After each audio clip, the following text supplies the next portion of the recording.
Je vais commencer cette vidéo en vous racontant une anecdote de mon adolescence, mais vous allez voir que, évidemment, il y a un lien avec la sophrologie, donc soyez patients, vous allez tout de suite comprendre. Moi, je sais pas vous, mais moi, j'étais adolescente dans les années 90, donc en 90, j'avais 12 ans, et j'étais totalement fascinée, c'était l'époque des top modèles. Donc, je sais pas si ces noms vont vous parler, Linda Evangelista, Cindy Crawford, Naomi Campbell, etc. J'étais totalement fascinée par ces femmes-là. C'était une époque où donc moi j'étais ado et donc comme beaucoup d'ados, je me trouvais grosse, moche et inintéressante. Je rêvais aussi de trouver le prince charmant, donc ça faisait un combo assez explosif. Et j'étais donc fascinée par ces femmes-là que je trouvais belles, minces et intéressantes, donc tout le contraire de ce que j'étais. Et je cherchais de trouver des informations sur elles et de regarder des interviews, etc. Ce qui était très compliqué à l'époque. Dans les années 90, on n'avait pas les facilités qu'on a aujourd'hui. Et à chaque fois que je regardais des interviews avec elles, il y avait un élément dans leur histoire qui rendait pour moi tout encore plus fascinant que ça ne l'était déjà, qui était leur réponse à la question « mais comment vous avez démarré votre carrière? Comment tu as fait pour devenir mannequin ?» Et évidemment, les histoires sont différentes, mais grosso modo, il y avait toujours un petit élément de « en gros, j'étais en train de marcher dans la rue et bim, on m'a découvert. » Donc, il y avait toujours ce truc de j'ai rien eu à faire en gros. Bon, elles ont eu à faire des choses après évidemment, mais en gros, j'étais en train de marcher dans la rue, j'ai fait aucun effort et on m'a découvert. Et moi, je trouvais ça totalement fascinant et je rêvais que ça m'arrive aussi. Donc, je trouvais que ma vie était inintéressante, que j'étais pas, une personne intéressante et que la solution pour sortir de ça, c'était en gros que quelqu'un d'autre fasse le mouvement. Je suis juste là en train d'être moi-même et bim, il y a quelqu'un qui va me trouver et qui va résoudre tous les problèmes de ma vie.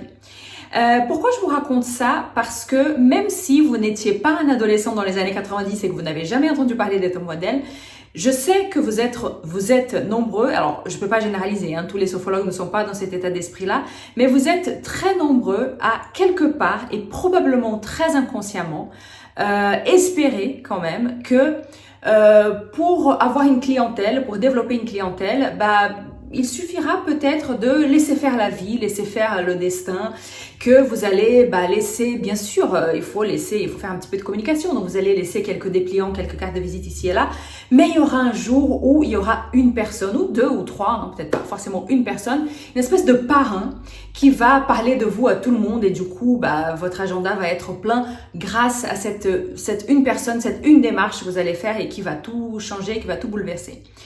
Peut-être que vous trouvez que ce que je dis n'est pas très sympa, mais vérifiez si vous n'avez pas cette croyance-là. Pourquoi j'ai eu envie de faire cette vidéo? Parce que justement, récemment, je discutais avec une sophrologue sur Facebook qui lançait un débat tout à fait sain et tout à fait intéressant, qui était, et elle n'est pas la seule personne à m'avoir posé cette question-là sur ce sujet, c'est combien doit-on parler de ces offres? Est-ce qu'il y a un moment où on en fait trop? Et cette personne-là sur Facebook, elle parlait très spécifiquement des sophrologues qui sont aussi formateurs et qui, dans toutes leurs réponses, dans des forums d'échange sur sophrologues, où les sophrologues racontent leurs difficultés, au lieu de venir expliquer comment est-ce qu'on peut se sortir de cette difficulté, ils disent, bim, j'ai une formation qui va répondre à toutes ces questions-là, etc. Voici le lien, etc. Et elle se demandait pourquoi est-ce qu'on n'échange pas tout simplement au lieu de tout le temps parler de ces offres. Et dans cette vidéo, justement, j'ai envie de donner mon point de vue sur ce sujet et mon point de vue est totalement double. C'est-à-dire que je suis d'accord avec elle et je suis aussi pas d'accord avec elle. Et tout ce que je vais dire ici, évidemment, n'est pas valable que pour les sophrologues qui sont aussi formateurs et qui ont des formations à vendre, mais pour vous, sophrologues qui n'avez que, entre guillemets, des séances de sophrologie à vendre. Donc, première chose, je suis en désaccord avec cette personne parce que il faut parler de ces offres. C'est obligatoire. J'espère que ce que je dis ici est totalement évident pour une bonne partie des personnes qui me regardent, mais je sais que vous êtes encore nombreux à ne pas être persuadés de ça. Et donc oui, parler de ces offres est obligatoire parce que les gens ne savent pas que vous existez, tout simplement. Déjà pour deux raisons. Première, les gens ne savent pas que vous existez. Et je sais que quand on démarre son activité et qu'on se lance pour la première fois professionnellement sur les réseaux sociaux, parce que peut-être que vous aviez déjà des réseaux sociaux avant que vous utilisiez à titre personnel. Je sais que quand on se lance sur une page pro sur Facebook, Instagram, la première fois qu'on a Instagram ouvert, la première fois qu'on publie 2-3 vidéos sur YouTube, on a l'impression que on va publier une vidéo sur YouTube et que la terre entière va être au courant qu'on est sophrologue, qu'on propose des services. Surtout si vous savez vous servir des hashtags et que vous postez une vidéo dans le groupe Facebook de votre ville, ou que vous utilisez les hashtags ou la localisation sur Instagram et que vous localisez géographiquement votre ville, votre département, vous avez l'impression que tout le monde va savoir. Et je vois d'ailleurs beaucoup de profils Instagram de sophrologues où en gros, il y a 4 posts. Et c'est pas parce que c'est une personne qui vient d'ouvrir son compte depuis une semaine, c'est une personne qui a ouvert son compte il y a 6 mois, 1 an, 2 ans, et elle a posté 2-3 trucs et elle a laissé tomber. Or, ça ne se passe pas comme ça. Et alors attention, je ne suis pas en train de vous traiter d'égocentrique, c'est pas du tout un truc égocentrique de penser ça. Hein. C'est plutôt une méconnaissance du fonctionnement des réseaux sociaux. Et en fait, ça fonctionne pas comme ça du tout. Pour pouvoir avoir une visibilité et encore pas énormissime sur les réseaux sociaux, en tout cas maintenant en 2024, c'était sûrement pas le cas en 2018, en 2019. Mais maintenant, il faut vraiment être très régulier sur les réseaux sociaux. Donc non, ça n'arrivera pas. Vous n'allez pas poster un truc sur Facebook, ouverture du cabinet à tel endroit, ça y est, j'ai fait des séances pour les enfants, les adultes, etc. Et d'un coup, tous vos voisins, votre belle famille, tout le monde va venir vous parler en disant « Ah là là, j'ai vu que tu étais sophrologue ». Non, ça ne se passe pas comme ça.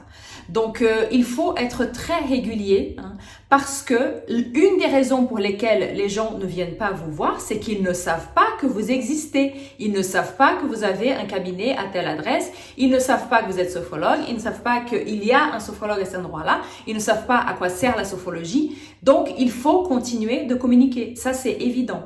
Une autre raison aussi pour laquelle il faut communiquer, il faut parler de ces offres, c'est que c'est très différent de donner un tuyau gratuitement, d'expliquer à quelqu'un. Alors, par exemple, en ce qui me concerne, je fais partie des sophrologues qui ont des services. Alors, c'est pas tout à fait des formations, mais c'est des services à vendre aux sophrologues. Pour moi, c'est totalement différent d'expliquer en réponse, par exemple, à une personne qui demanderait sur Facebook, ah ben je comprends pas tout à fait l'exercice de l'enfant intérieur, etc.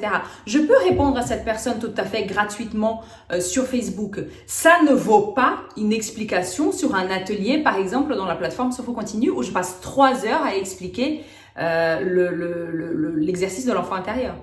Et la même chose est valable pour vous. Vous pouvez bien sûr expliquer rapidement à votre voisine, à votre cousine ou à je ne sais pas qui, à votre belle-mère, que la respiration est montrée 2-3 exercices de sophrologie gratuitement.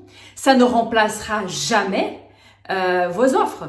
Donc, si jamais vous expliquez à quelqu'un, vous montrez un exercice de sophrologie, 2 exercices de sophrologie, si vous publiez des vidéos sur YouTube ou sur Facebook ou sur Instagram, mais en général c'est un peu plus court sur ces réseaux-là, en montrant des exercices de sophrologie, ça ne vous empêche en aucun cas d'expliquer à ces personnes-là que un accompagnement en sophrologie, c'est beaucoup plus complet, ça n'a rien à voir. Si l'un remplaçait l'autre, effectivement, ça servirait à rien de s'installer sophrologue. Il y a déjà suffisamment de vidéos, d'exercices de sophrologie publiés sur YouTube pour qu'on daigne aller voir un sophrologue. Donc oui, il faut que vous expliquiez à ces personnes-là, même si vous postez des petits tuyaux, des petits exercices de respiration, ok, ça ne remplacera jamais une vraie offre. Ça ne remplacera jamais un vrai accompagnement en sophrologie. Donc, il faut, oui, que les gens comprennent ça. Et évidemment, il y a des gens qui sauront que vous existez, qui viendront quand même pas parce qu'ils n'ont pas envie de faire de la sophrologie ou pour d'autres raisons. Mais il y a très certainement dans votre entourage, et je parle pas de votre entourage perso, je parle aussi de votre entourage, des personnes qui sont autour de vous, géographiquement parlant, il y a très certainement des personnes qui pourraient bénéficier de vos séances, mais qui ne viennent pas parce qu'ils ne savent pas que vous existez. Donc oui, c'est obligatoire de parler de vos offres si vous avez la moindre ambition de gagner votre vie avec ce métier. C'est toujours très facile de se plaindre qu'on ne gagne pas sa vie avec ce métier et de ne rien faire pour gagner sa vie avec ce métier. De vouloir que les gens découvrent naturellement que vous existez par la simple force des bonnes intentions positives, ça risque de ne pas fonctionner. Est-ce que ça peut fonctionner? Est-ce que vous pouvez, comme je disais au début de la vidéo, trouver un parrain, une marraine qui va vous ramener plein de monde? Ça peut arriver, c'est pas forcément impossible, mais je compterai pas là-dessus. Je miserai pas sur cette hypothèse-là. Il faut que vous parliez de vos offres.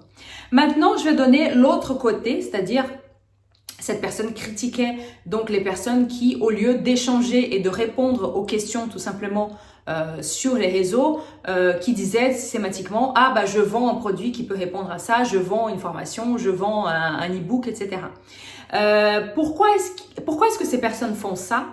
D'une part, elles ont raison, comme je viens de le dire, parce que ce qu'elles proposent dans un e-book, dans une formation, est beaucoup plus complet qu'une simple réponse écrite en 10 lignes, donc c'est beaucoup plus intéressant.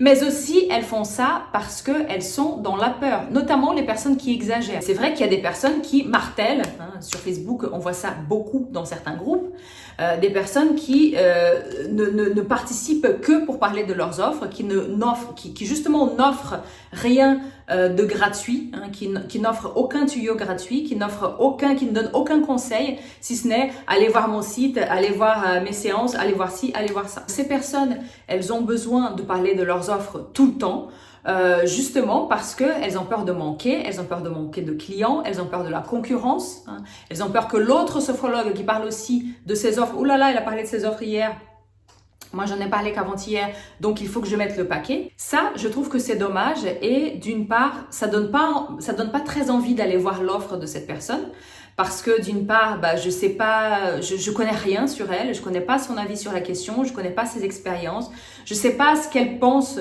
sur certains sujets. Donc c'est difficile de ressentir la moindre sympathie pour une personne qui ne fait que à chaque fois mettre le lien pour ses offres.